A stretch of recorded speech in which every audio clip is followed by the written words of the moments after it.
इस लेख में हम आपको ऐसी मोटिवेशन स्टोरी के बारे में बताएंगे जिन्हें सुनकर आपके अंदर उत्साह बढ़ जाएगा और आप अपने लक्ष्यों को प्राप्त करने के लिए और भी मोटिवेट हो जाएंगे। चाहे यह चुनौतियों पर काबू पाने, सपनों को हासिल करने या कठिन समय में ताकत खोजने की कहानी हो, ये मोटिवेशन स्टोरी आपको खुद पर विश्वास करने और कुछ भी कर सकने वाले दृष्टिकोण के साथ जीवन जीने में मदद करने के लिए एक धक्के की तरह होंगी। दोस्तों, एक बार एक बहुत बड़ा बिजनेसमैन एक छोटे से गांव में जाता है। उसका मकसद होता है कि उस गांव में एक बड़ी सी फैक्ट्री लगानी है। वह एक ऐसी जगह पर पहुंच जाता है जहां पर उसके सामने एक नदी होती है और उस नदी के सामने वह गांव होता है।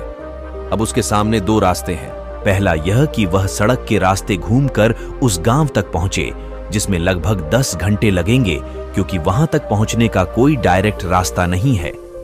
दूसरा रास्ता यह था कि वह एक नाव में बैठकर नदी के रास्ते उस गांव तक पहुंच जाए, जिसमें केवल 20 मिनट ही लगते। तो अपना टाइम बचाने के लिए उसने उस नाव के जरिए गांव तक पहुंचने का फैसला किया। वह नाव बहुत छोटी सी थी, जिसमें एक तरफ वह आदमी बैठा था जो नाव चला रहा था और दूसरी तरफ वह बिजनेसमैन बैठा था।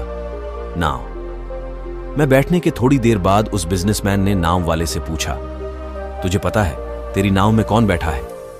तो नाव वाले ने बड्ढे भोलेपन से कहा, नहीं साहब, मैं नहीं जानता। तब बिजनेसमैन ने कहा, अरे तू अखबार नहीं पढ़ता है क्या? मेरी फोटो हर दूसरे तीसरे दिन अखबार में छपती है। तो नाव वाले ने कहा, अरे साहब, मुझे पढ़ना लिखना नहीं आता है। मैं बहुत छोटा सा था जब मेरे पिताजी गुजर गए थे और अपने परिवार का ध्यान रखने के लिए मैं बचपन से ही काम में लग गया। इसीलिए मेरा स्कूल बचपन में ही छूट गया था। यह सुनकर उस बिजनेसमैन ने नाव वाले का मजाक उड़ाते हुए कहा, तुझे पढ़ना लिखना भी नहीं आता है, ऐसी जिंदगी का क्या फायदा?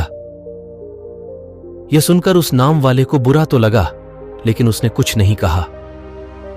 थोड़ी देर बाद वह बिजनेसमैन उस नाव वाले से बोला, अभी कुछ दिन बाद ये जो तू सामने जमीन देख रहा है ना, वहां मेरी एक बड़ी सी फैक्ट्री लगेगी जहां पर हम मिनरल वाटर की बॉटल्स बनाएंगे। उस नाव वाले को बात समझ नहीं आई।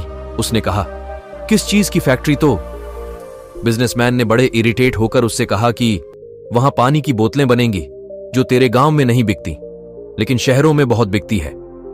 तब नाव वाले ने कहा, अरे साहब, मुझे कहां पता होगा, मैंने तो कभी इस गांव से बाहर निकला ही नहीं।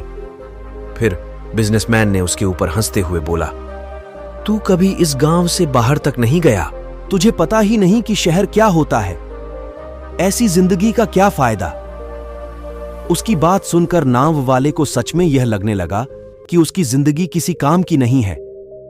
यह सोचते हुए उसकी नाव पर से ध्यान हटी और नाव की एक बड़े से पत्थर से टक्कर हो गई, जिसकी वजह से नाव में पानी भरने लगा और नाव डूबने लगा। उस जगह पर पानी बहुत ही गहरा था और किनारा बहुत दूर था। नाव वाले को समझ आ गया कि अब इस नाव को बचाने का कोई तरीका नहीं है। फिर वह अपनी जान बचाने के लिए नदी में छलांग लगाने ही वाला था।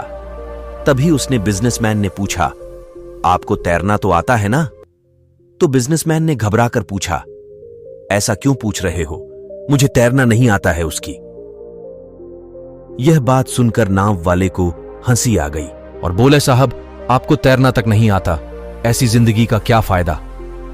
यह सुनकर उस बिजनेसमैन को अपनी गलती का एहसास हुआ और हाथ जोड़कर उसने नाव वाले से कहा, तुम जो मांगोगे मैं तुम्हें वह दूंगा, बस मेरी जान बचा लो।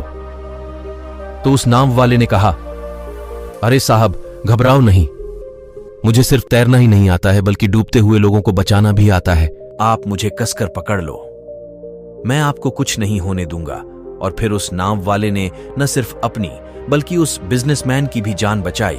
तो हमें इस कहानी से एक बहुत बड़ी सीख मिलती है कि जिंदगी में कभी किसी की मजाक नहीं उड़ानी चाहिए या अपने से कम नहीं समझना चाहिए, क्योंकि हमें नहीं पता कि कब, कहां और कैसे किसकी जरूरत पड़ जाए। दोस्तों, उम्मीद करते हैं कि ये कहानी आपको काफी पसंद आई होंगी और इन कहानी को पढ़कर आपको जीवन के लिए अच्छी सीख जरूर मिली होगी। अगर आपको हमारे कहानियां पसंद आई हो या फिर आप हमें कोई राय देना चाहते हैं तो नीचे कमेंट बॉक्स में कमेंट करें और दोस्तों, चैनल को सब्सक्राइब जरूर करें। प्लीज। नमो बुद्धाय।